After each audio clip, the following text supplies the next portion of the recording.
Hey guys, मैं हूँ Daniel और ये है मेरी कहानी। प्लीज लाइक और सब्सक्राइब करें। बचपन से मुझे लगता था मेरी मॉम बहुत कूल है। डैड हमेशा काम के लिए बाहर होते तो हमें कभी करीबी आई नहीं। मुझे मॉम के साथ रहना बहुत पसंद था क्योंकि वो बहुत अनप्रेडिक्टेबल और फन थी। वो ना खाने को लेकर झिक करती और ना रूटीन को।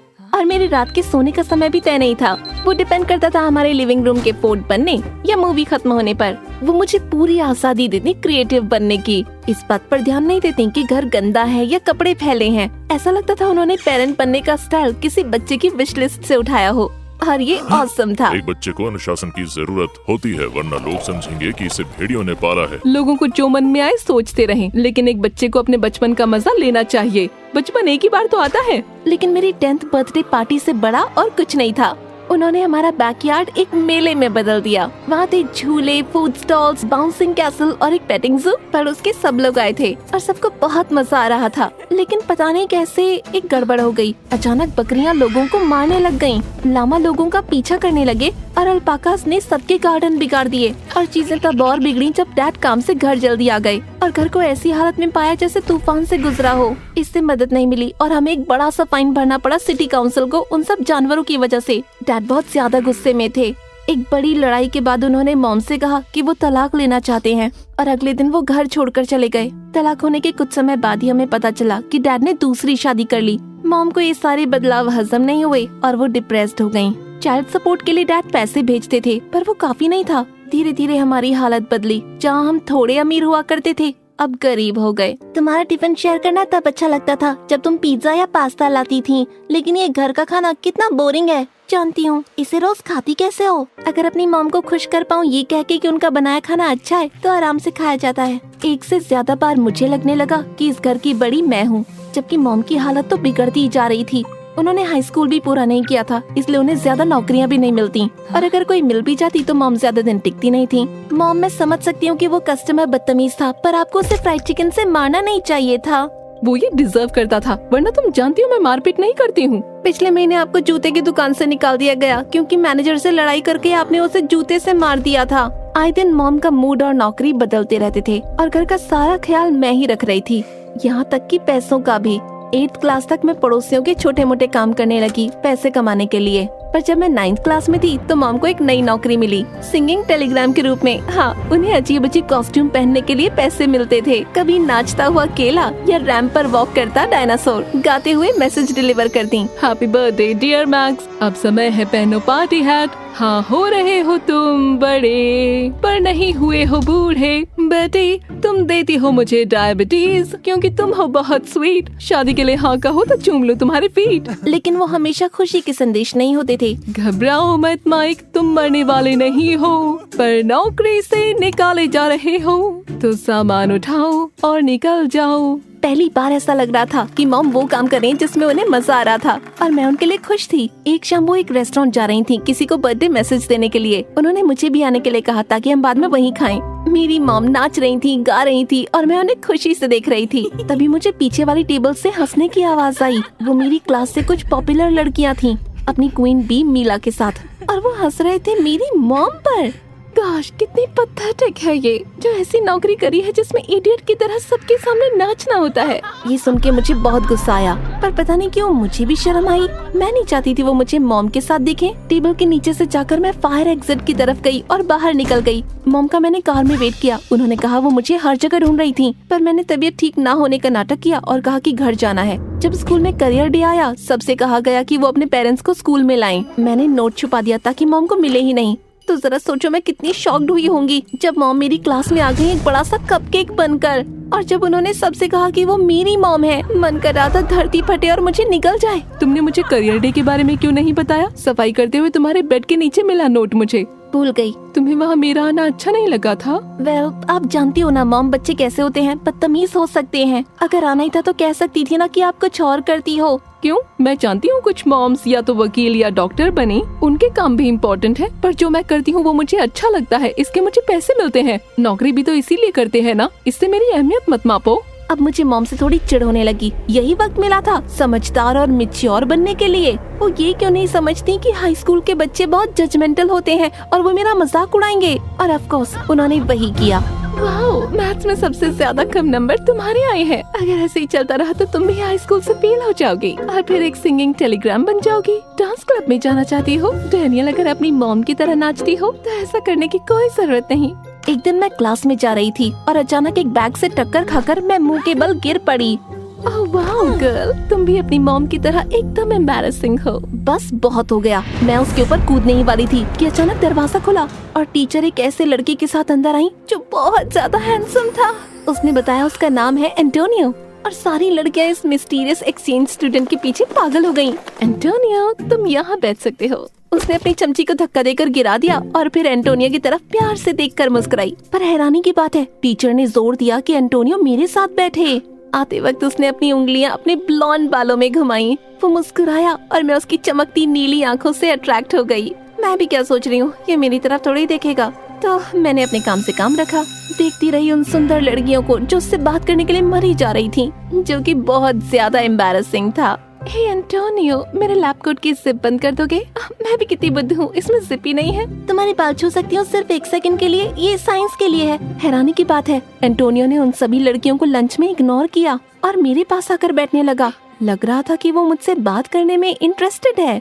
मेरे कुछ ज्यादा दोस्त हैं नहीं। सच में? पर देखकर लगता है तुम्हारे बहुत दोस्त होंगे। लोगों पर भरोसा करना मुश्किल है। ज्यादातर लोग दोस्ती गलत कारणों के लिए करना चाहते हैं। यहाँ पर भी मैं नहीं जानता कितने लोग मुझे वाकई जानना चाहते हैं, पर तुम अलग लगती हो। ओह, मैं शर्मा गई और इतनी नर्वस हो गई कि मैंने अपना पूरा मिल्क शेक अपने ऊपर गिरा दिया। हंसने की जगह उसने मुझे एक नैपकिन ला कर दिया। जब हमारे हाथ मिले तो घबराकर हम दोनों पीछे हो गए। तो अपने बारे में कुछ बताओ। उसने कहा कि वो अपने देश और अपने परिवार को मिस करता है। हम बहुत करीब हैं, दूर रहना मुश्किल है। तुम्हारी फैमिली का क्या? ओह, बस मैं और मेरी मॉम है, पर हम भी काफी करीब हैं। वो क्या करती हैं?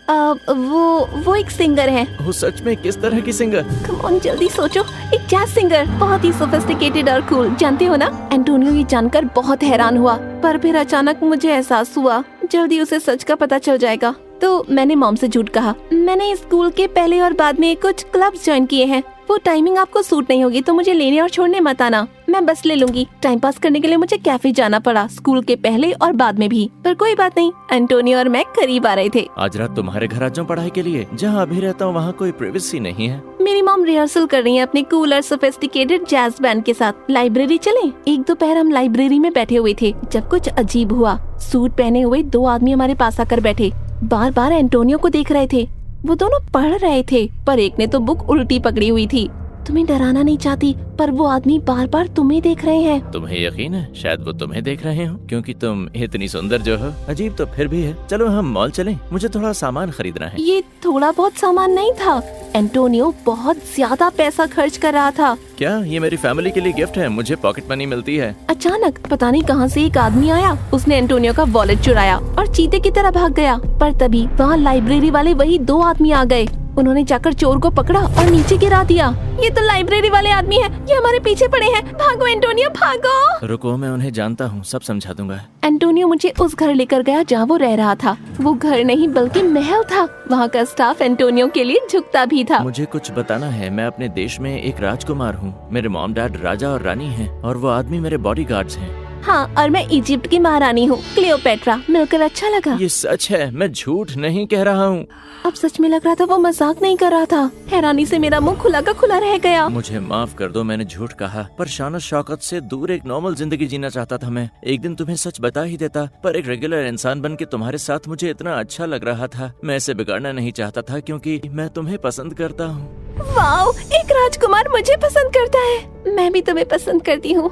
एंटोनियो मुस्कुराया। ये एक फेरी टेल लग रही थी। अब सच जान ही गई हो तो कल मेरे पेरेंट्स आ रहे हैं और हम एक पार्टी रखने वाले हैं। तुम अपनी मॉम के साथ आना। मैं मॉम को नहीं ला सकती थी, उनके बारे में इतना झूठ जो बोल चुकी थी। वो आज ही वर्ल्ड टूर के लिए गई हैं। अभी वो जापान में है। ओह, शर्म की बात है, मैं उनसे मिलना चाहता था। अगली रात मैं एंटोनियो की पार्टी के लिए तैयार हो रही थी, तभी मॉम कमरे में आई। हे हनी, मुझे आज रात काम करना है, तुम बाहर जा रही हो? हाँ, अपने दोस्तों के साथ घूमने जा रही हूँ। सुनकर अच्छा लगा, पर आजकल ऐसा लगता है हम साथ में समय बिताते ही नहीं हैं। क्या तुम मेरे साथ काम पर चलना चाहोगी? बाद में कुछ मजेदार करेंगे। बता तो दिया मॉम, दोस्तों के साथ जा रही हूँ। मॉम चली तो गई पर थोड़ी दुखी लग रही थी और मुझे भी बुरा लगा, पर मेरा ख्याल तुरंत एंटोनियो की पार्टी पर चला गया। उसके लिए मैं सबसे अच्छी दिखना चाहती थी। पार्टी बहुत शानदार थी और सब लोग वहाँ पर बहुत ग्लैमरस लग रहे थे। एंटोनियो ने मुझे अपने पेरेंट्स से मिलवाया जो बहुत प्यारे थे। सब कुछ बढ़िया चल रहा था, तभी अचानक एंटोनियो ने मेरा हाथ पकड़ा। तुम्हारे लिए एक सरप्राइज है। बत्तियाँ धीमी हुई और स्टेज की लाइट जल गई और फिर मेरी हालत खराब हुई ये देखकर कि मॉम स्टेज पर आ गईं, रानी की तरह सजे हुए, नकली मुकुट और वेलवेट रोब्स के साथ। मैंने कस के अपनी आंखें बंद कर ली, उम्मीद कर रही थी कि कोई स्पेसशिप आए और मुझे उठाकर ले जाए, पर ऐसा कुछ नहीं हुआ। मुझे मैसेज भेजने का बहुत प्यारा तरीका मिला है, इसे सिंगिंग टेलीग्राम कहते हैं। तुमने कभी सुना है? ये तुम्हारे लिए है। और फिर मेरी मॉम गाने लगी प्यार के बारे में एक ओपेरा। सब उन्हें चीयर कर रहे थे पर मैं उन्हें सुन नहीं रही थी। उम्मीद कर रही थी वो स्टेज से मुझे न देख ले, पर फिर वो स्टेज से नीचे उतरी और भीड़ से होते हुए मेरी तरफ आने लगी। वो पास आई तो उनकी आवाज फटी और उन्होंने गाना बंद कर दिया। डैनियल, तुम इसे जानती हो? हाँ, थोड़ा सा। ये मेरी मॉम है। मुझे लगा तुम्हारी मॉम जैज सिंगर है जापान में, वर्ल्ड टूर पर। मैंने मॉम की तरफ देखा, धीरे धीरे उन्हें सारी बात समझ में आ गई। उन्हें इतना दुखी और निराश मैंने कभी नहीं देखा था। फिर वो वहाँ से मुड़ी और निकल गयी।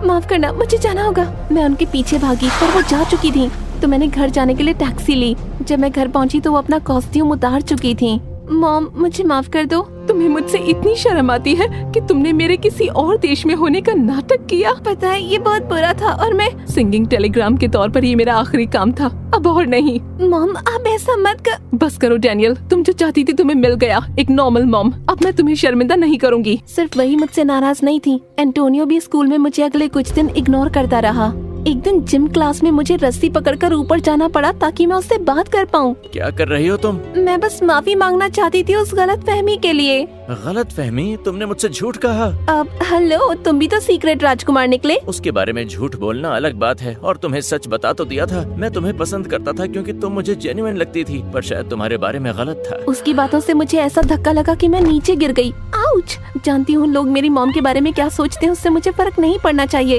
पर मैं बस एक जिम्मेदार पेरेंट चाहती थी, नॉर्मल जॉब वाला। पर ऐसा नहीं तो इसमें बुरा क्या है? बचपन में तो मुझे बहुत अच्छा लगता था कि वो दूसरे पेरेंट्स की तरह नहीं है। मॉम ने अपने दोस्त के कैफे में एक वेट्रेस का जॉब ले लिया था, तो मैंने फैसला किया कि मैं तैयार होकर सबके सामने माफी मांगूंगी, सिंगिंग टेलीग्राम के रूप में। पर जब मैं वहाँ पहुँची तो वो एक दोस्त के साथ लड़ रही थी। तुम यकीन क्यों नहीं करती? मेरी बेटी एक राजकुमार को डेट कर रही है, इसमें झूठ क्या है? अगर वो एक राजकुमार है तो किसी को भी डेट कर सकता है, सिर्फ डैनियल ही क्यों? तुम कह रही हो कि मेरी बेटी एक राजकुमार के लायक नहीं है? क्या बुराई है डैनियल में? वो सुंदर है, स्मार्ट है और ग्रेसफुल भी। मैं मुस्कुरा पड़ी। मेरी माँ वाकई लाखों में एक है। मॉम, मैं थी बदतमीज, सच मान लिया। मुझे माफ कर दो, मैंने आपको दुखी किया।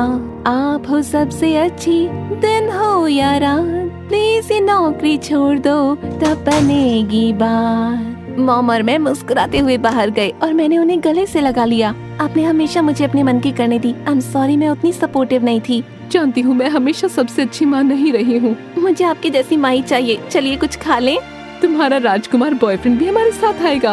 वो मेरा बॉयफ्रेंड नहीं है और आपको ये सबको नहीं बताना चाहिए कि वो एक राजकुमार है। वैसे भी किसी ने मेरा यकीन तो किया नहीं। हाँ, वो तो सच है और देखना पड़ेगा वो मुझे दूसरा मौका देता है या नहीं। पर जो भी हो, आज तो मैं आपके साथ रहूंगी मॉम। काफी समय हो गया है।